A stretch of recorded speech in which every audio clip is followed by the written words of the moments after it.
जगन्नाथपुरी में लक्ष्मी जी भ्रमण कर रही थी, जगन्नाथ भगवान की पत्नी लक्ष्मी, और पूरी क्षेत्र में भ्रमण करते करते उन्होंने देखा कि मैं किस पर कृपा करूं। तो सबसे पहले लक्ष्मी जी गई अर्चकों के पास, जो जगन्नाथ जी को उठाते, सुलाते, खिलाते, नहलाते, भोजन प्रसाद कराते।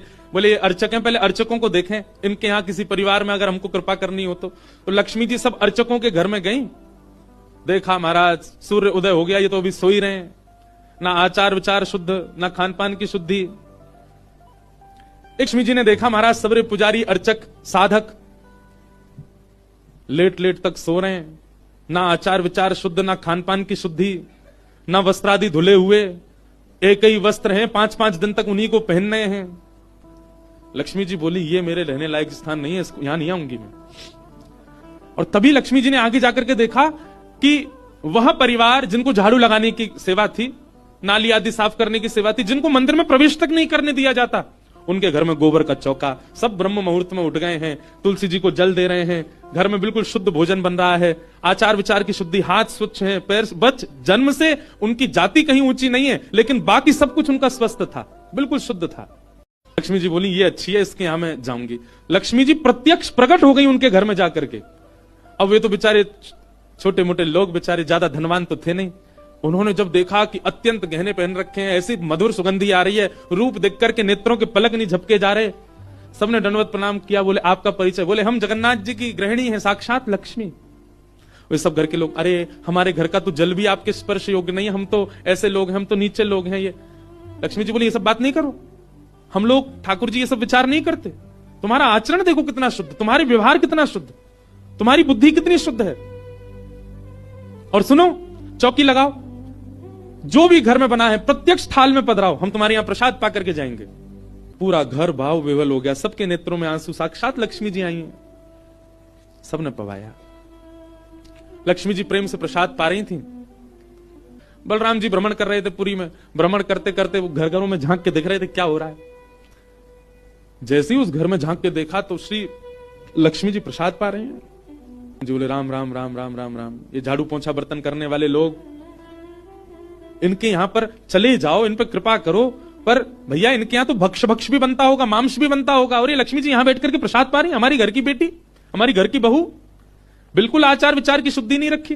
में आके बैठ गए, तो लक्ष्मी जी प्रसाद बनाती हैं। जैसे ही भोग रखा गया जगन्नाथ जी के आगे, बलभद्र सुभद्रा जी तुरंत हाथ पांव धो के बैठ गए। बलराम जी अपने सिंहासन से ही नहीं उठे, नाक फुला के बैठे हैं। जगन्नाथ जी बोले भैया आ जाओ, भोग आए गए, हमें नहीं पाना, तुम लोग पाओ। क्यों, क्या हो गया?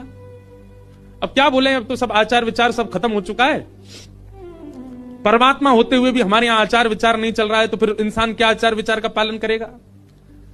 जगन्नाथ जी बोले भाई कोई बात पे बुरा मान गए जे, तो इनसे बात करें। जगन्नाथ जी गए, भैया कहा भयो, आप इतने उदास क्यों, इतने नाराज क्यों? सब बात बताई बलराम जी ने। बोले लक्ष्मी जी आज सुबह सुबह एक ऐसे के घर में गई और वहां जाके प्रसाद पा रही थी, बिल्कुल विचार नहीं किया, कहां शुद्धता कहां अपवित्रता।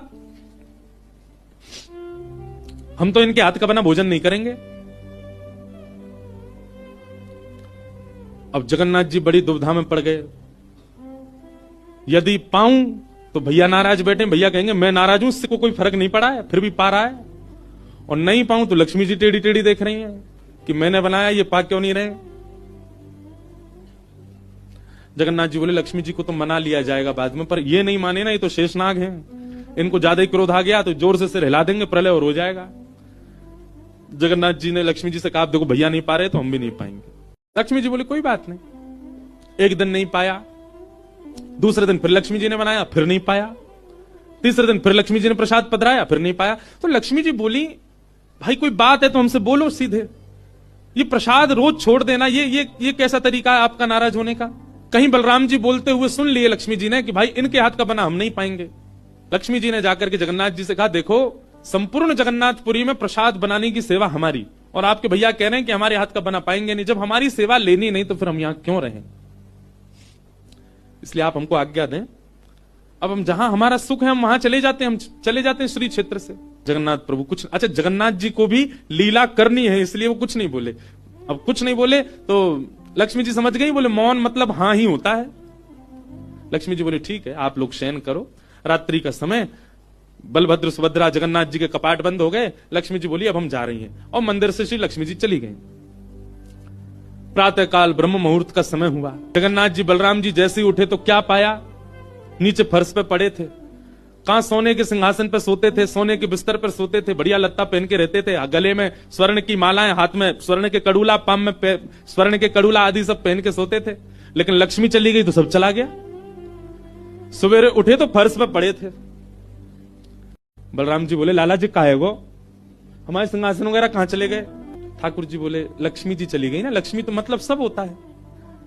बलराम जी ने अपनी तिजोरी जाकर के खोली, सबरे वस्त्र चले गए, आभूषण चले गए, सब आयुध चले गए, फटे पुराने मैले कुचैले बिना धुले महीनों के सालों के वस्त्र पड़े थे। और यही होता है, लक्ष्मी जाती है तो यही रह जाता है। लेकिन बलराम जी भी अपनी पूरी उसमें थे, बोले कि हम भी कुछ नहीं कहेंगे, ठीक है जैसे हैं वैसे रह लेंगे, कोई लक्ष्मी जी के जाने से हम पे फर्क थोड़ी पड़ रहा है। चल लाला भोजन को समय है क्यों, प्रसाद पामे। बोले कैसे प्रसाद पाएंगे, प्रसाद तो लक्ष्मी बनाती है, लक्ष्मी चली गई, खुद ही बनाना पड़ेगा। हाँ तो हम पे कोई बनावी कमी, हम दोनों मिलकर बनाएंगे। कृष्ण बलराम दोनों गए रसोई घर में, जाकर के देखा तो महाराज वहां से अन्न दाल चावल सब चले गए, क्यों सब लक्ष्मी से ही आते हैं। कहां तक कहें चूल्हा जलाने की लकड़ी भी नहीं बची, वो भी लक्ष्मी से ही आती है। लक्ष्मी गई और सारी श्री लेकर के चली गई अपने साथ। अब तो दर्शनार्थी आने बंद हो गए, क्यों मंदिर की श्री भी चली गई। जगन्नाथ जी और बलराम जी चुपचाप बैठे हैं अपने सिंहासन पे, भूखे प्यासे बेचारे आंख बाहर निकल आई।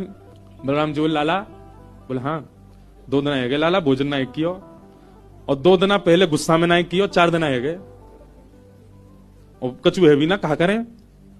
देखो इस बात को कोई ऐसे मत ले लेना, लोग सोचने वाले भी लेते हैं, बताओ महाराज जी कुछ भी बोल रहे हैं, वो साक्षात ब्रह्म है, लक्ष्मी जाने से उन पर कोई प्रभाव पड़ेगा? लक्ष्मी जाने से कोई प्रभाव नहीं पड़ता ठाकुर जी पर ठाकुर जी बलराम जी को भी बताना चाह रहे हैं कि भाई किसी को हे दृष्टि से मत देखो, उसी के लिए पूरी लीला हो रही है। ठाकुर जी बोले दाऊ दादा एक काम है सके, बोले कहा, बोले समुद्र के किनारे स्वर्ग आश्रम है जहां पर लोगों की अंत्येष्टि होती है। बोले हाँ मैंने एक बार देखा था, वहां पे लोग कटोरा लिए बैठे रहते हैं और उनको कुछ ना कुछ मिल ही जाता है, आपकी आज्ञा हो तो वहीं चलें, कच्छू तो मिल जाएगा। लाला पूरी दुनिया कहा कहेगी बताओ कृष्ण बलराम क्या कर रहे हैं ये। बोले ऐसे थोड़ी जाएंगे, रूप बदल के चलेंगे, कच्छू तो मिलेगा, पेट तो नहीं भरेगा हमारा, लक्ष्मी जी तो आएंगी नहीं, नाराज होकर चली गई। बलराम जी बोले हाँ हाँ जान दे, ये बहू क्यों बड़े नखरे हैं, चली गई तो काम का भूखे रहेंगे, चल लाला मेहनत करके उद्यम करके भिक्षा मांग के पालेंगे। बलराम दोनों छोटे से बालक का रूप धारण करके गए और स्वर्ग आश्रम के बाहर कटोरा लेके बैठ गए, कोई कुछ तो दे जाएगा। ठाकुर जी और बलराम जी अपनी झोली फैला के जय जगन्नाथ मैया तेरा भला हो, कुछ दो। और कोई कुछ नहीं दे।